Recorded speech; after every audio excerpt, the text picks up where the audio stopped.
Bismillahirrahmanirrahim. Assalamualaikum warahmatullahi wabarakatuh. Adik-adik mahasiswa, kembali lagi bersama saya Alam Penuntut Tamsih. Pada kesempatan ini kita sudah memasuki materi terkait dengan konsepsi belajar sepanjang hayat. Untuk lebih jelasnya, berikut penjelasan materi. Baik adik-adik, jadi kehidupan kemanusiaan itu dibangun oleh dua tentunya. Yang pertama adalah kehidupan fisik, kemudian yang kedua adalah kehidupan pikiran. Nah, kehidupan fisik ini itu berawal dari kelahiran di dunia, tentunya melalui ibu kandung genetikanya, yang kemudian nantinya akan tumbuh dilengkapi dengan kehidupan pikirannya, yang semakin lama tentunya akan semakin sempurna dan menentukan keberadaan kemanusiaannya. Nah, kehidupan fisik ini tentunya itu memerlukan yang namanya makan, ya, kemudian minum dan bergerak. Nah, sehingga tentunya ia akan mati bila hal itu tidak dapat dipenuhi. Demikian pula kehidupan pikiran manusia akan mati bila manusia tersebut tidak belajar atau berpikir, ya. Jadi asupannya kehidupan pikiran itu adalah berpikir. Sementara untuk asupan kehidupan fisik, asupannya adalah makan, minum, dan bergerak. Nah, tidak jarang manusia itu fisiknya masih tetap hidup, ya, tetapi bisa saja nantinya pikirannya telah mati atau mandek. Nah, sehingga kita harus selalu mawas, ya, dari apakah proses belajar itu masih berlangsung dalam diri kita atau tidak, ya. Jadi kehidupan pikiran, ya, manusia itu tidak saja berupa untuk kerja, ya, dari bagian tubuh, otak, saraf, dan indera, ya, baik yang bersifat analisis tentunya maupun yang sifatnya itu sintesis, tetapi melainkan juga merupakan sarana dan prasarana yang memahami sumber dari segala sumber kreativitasnya. Nah, kehidupan pikiran manusia ini itu dikembangkan secara sadar tentunya melalui pendidikan, ya, dan pembelajaran di sekolah, ya, baik itu secara formal, ya, maupun itu secara tidak formal melalui sekolah, ya, tentunya dari awal sampai ke perguruan tinggi. Nah, sehingga perguruan tinggi itu tempat kita berhasil meraih sarjana, ya, sarjana keilmuan yang nantinya akan disebut sebagai alma mater, sama halnya dengan ibu kandung keilmuan. Kemudian, ya, proses belajar itu tentunya berawal dari rasa ingin tahu, ya. Rasa ingin tahu itu dikemukakan dalam bentuk pertanyaan, jadi bertanya. Tidak bertanya atau tidak ingin tahu berarti tidak ada proses belajar, ya, atau sama halnya dengan zombie.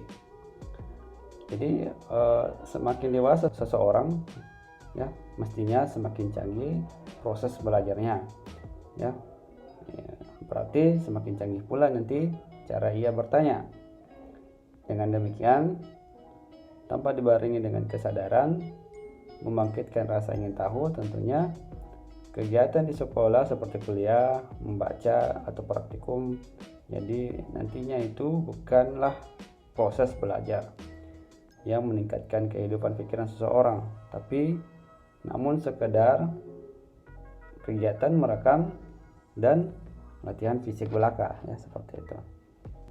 Nah, jadi upaya sistematis setelah merumuskan rasa ingin tahu dalam bentuk bertanya tentunya adalah mencari jawaban, ya. Nah, jadi salah satu cara yang paling mudah untuk mencari jawaban adalah bertanya kepada orang yang lebih tahu, ya, tentang hal tersebut, atau sama halnya dengan berguru. Ada pepatah yang mengatakan bahwasanya jika sesuatu permasalahan itu diberikan kepada yang bukan ahlinya, ya, maka tunggulah bencananya.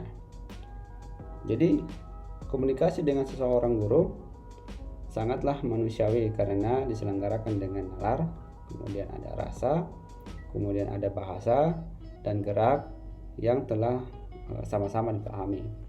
Jadi ini sama halnya dengan dikatakan sangat manusiawi, ya. Jadi kelembagaan berguru ini berkembang menjadi suatu sistem pendidikan yang formal menganut paham, ya. Seakan-akan makin banyak guru adalah tentunya dinilai semakin baik. Jadi selain kita mencari jawaban dari berguru, tentunya ada cara lain ya untuk menjawab pertanyaannya kita. Nah, cara lain ini untuk menjawab pengetahuan adalah membaca buku. Ya, membaca buku adalah cara yang paling objektif untuk memahami berbagai informasi keilmuan, ya, yang merupakan kompilasi pengalaman manusia yang tertulis secara sistematik. Ya, jadi budaya membaca buku itu dapat dilakukan oleh siapa saja, ya, di mana saja dan kapan saja. Itu adalah salah satu kelebihannya. Dengan membaca buku, berpindahnya informasi itu langsung dapat terjadi dari tangan pertama si penulis, ya, tentunya. Nah, baca atau tulis, ya, adalah budaya dasar untuk umat manusia untuk meningkatkan peradabannya. Oleh karena itu, tingkat kemampuan membaca dan menulis adalah kemampuan dasar kemanusiaan yang tidak akan tergantikan. Jadi kemampuan seseorang untuk membaca dengan cepat dan menulis dengan baik harus dipelihara setiap saat, ya. Kemudian cara untuk mencari jawaban yang selanjutnya selain berguru dan membaca, tentunya belajar dari alam, ya. Jangan bertanya pada rumput yang bergoyang, ya, tetapi membawa alam itu ke dalam suatu ruang, yaitu yang biasa disebut sebagai laboratorium. Jadi seperti yang saya sebutkan sebelumnya, cara yang paling mudah untuk mencari keingetahuan atau menjawab keingetahuan tentunya adalah berkomunikasi dengan guru. Nah, dengan kita berkomunikasi dengan guru di sekolah atau di kampus, ya, kalau di kampus namanya adalah dosen, tentunya nantinya ada transfer yang terjadi di situ, ya, baik itu melalui transfer rasa, ya, gerak, bahasa yang sama-sama dipahami, ya. Jadi misalnya ada hal yang ingin ditanyakan, tentunya bisa lebih cepat ditanyakan, ya. Ada hal yang ingin ditahu, tentunya bisa lebih cepat ditanyakan, ya. Kemudian selanjutnya, kelembagaan berguru itu berkembang menjadi tentunya adalah pendidikan formal atau sekolah. Nah, ke sekolah mencari jawaban itu bukan disebut sebagai ritual kehidupan. Nah, untuk membaca tentulah sangat diperlukan itu kemampuan untuk berbahasa yang baik, ya. Jadi kemampuan berbahasa itu tidak sekedar penguasaan perbendaharaan kosakata atau tata bahasa, tetapi juga itu mencakup tentang kemampuan berekspresi dan apresiasi. Jadi di samping bahasa, dari berbagai bahasa yang maju tingkat keilmuannya dalam beberapa hal, ya, matematika, ilmu pasti juga merupakan bagian dari bahasa keilmuan, ya, terutama untuk secara tepat mengungkapkan tingkat kepastian. Kemampuan berbahasa ini yang tinggi tentunya akan membuka peluang untuk mengungkapkan pengertian yang tersurat maupun tersirat, ya, pada tingkat kesaksamaan yang tinggi. Kemudian selanjutnya, ya, kecepatan membaca juga itu sangat diperlukan, ya, sehingga kemampuan untuk membaca cepat ini perlu dilatih, dipelihara, dan tentunya ditingkatkan. Jadi kalau kita lihat huruf adalah lambang bunyi, ya, A, I, U, E, O, dan sebagainya. Sedangkan kata adalah lambang arti, ya, setiap kata itu memiliki arti. Kemudian selanjutnya ada kalimat itu merupakan lambang pesan, jadi ada pesan yang tersirat dari untaian atau susunan dari kata-kata. Nah, sedangkan alinea adalah lambang pokok pikiran. Nah, oleh karena itu perlu dilatih membaca alinea agar dapat menangkap rangkaian pokok-pokok pikiran yang secara cepat dan tepat. Yang bersamaan Dengan itu dapat ditangkap pesan utamanya ya dari kalimat kuncinya dan pengertian dasar dari kata kuncinya. Jadi seorang mahasiswa itu haruslah memiliki kemampuan untuk memilih dan membaca buku ajar. Jadi ini merupakan kemampuan minimal yang harus dikuasai oleh mahasiswa. Kemudian perpustakaan dengan segala tata caranya harus merupakan bagian dari kehidupan manusia.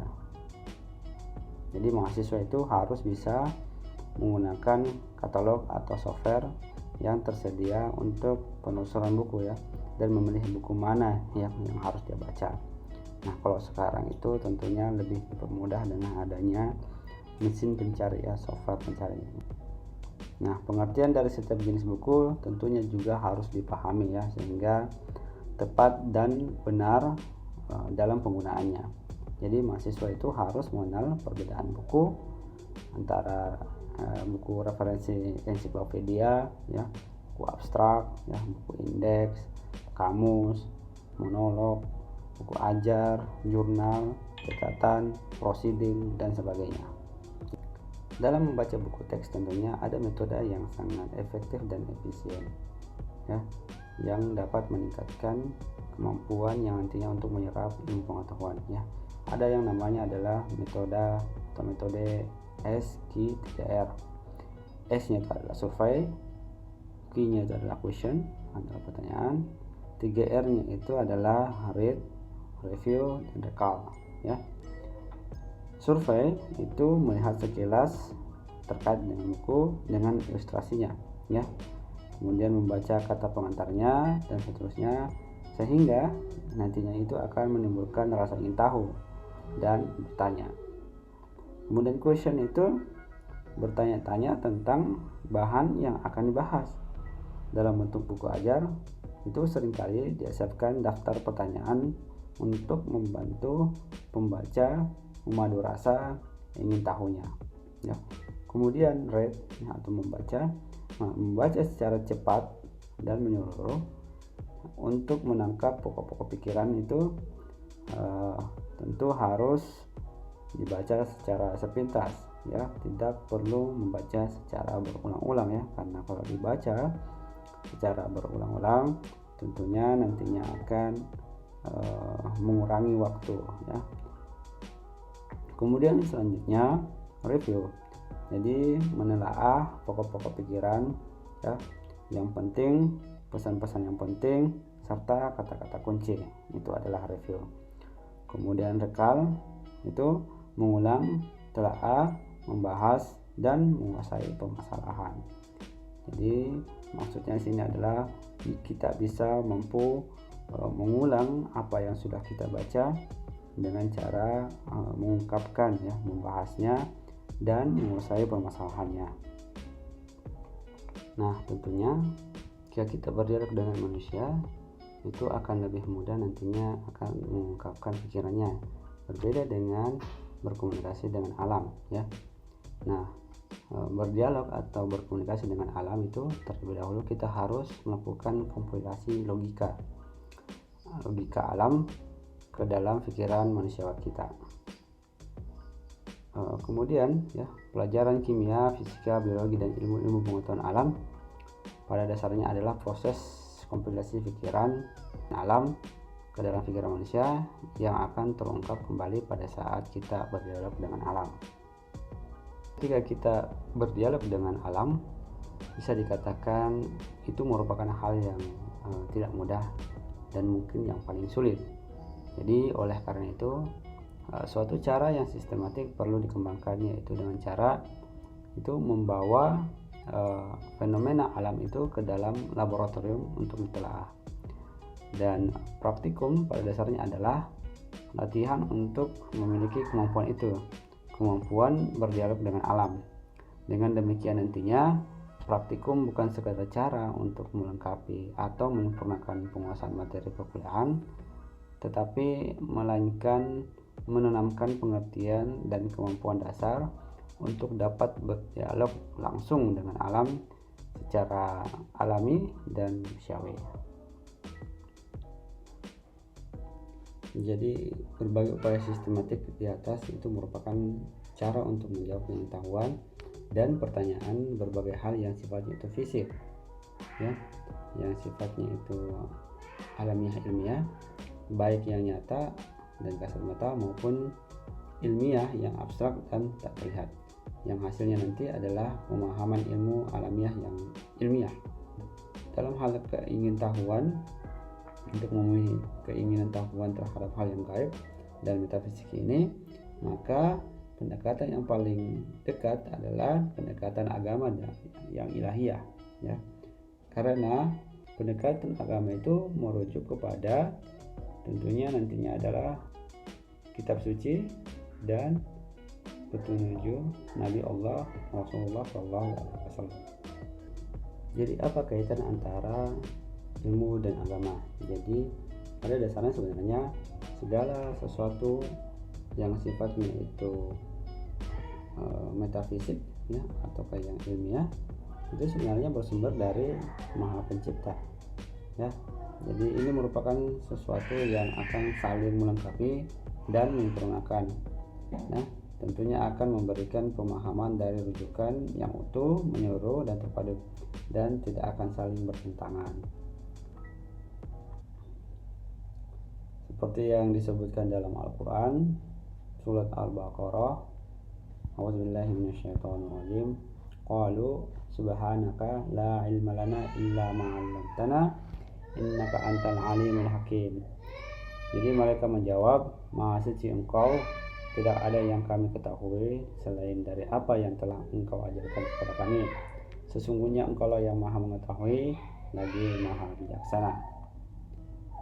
Berikut istilah-istilah yang perlu kita ketahui, ya. Jadi yang pertama adalah pengetahuan. Pengetahuan adalah berbagai hal yang diketahui oleh manusia. Nah, ilmu pengetahuan adalah berbagai pengetahuan manusia yang disusun secara sistematik, ya. Nah, kemudian belajar adalah proses manusiawi untuk meningkatkan kecerdasan. Proses belajar itu mencakup upaya merumuskan rasa ingin tahu dalam bentuk pertanyaan, ya. Kemudian nantinya tindak lanjut dengan upaya untuk menjawab pertanyaannya, ya, seperti berguru, membaca buku, dan melakukan penelitian, ya, atau praktikum. Nah, kemudian ilmu dan agama ini saling melengkapi dan menyempurnakan, ya. Tidak terpisahkan tetapi tidak bercampur aduk, ya, seperti itu. Saya rasa sampai di sini saja pembahasan kita pekan ini. Terima kasih banyak atas partisipasinya. Saya akhiri dengan ucapan wabillahi taufiq wal hidayah. Wassalamualaikum warahmatullahi wabarakatuh.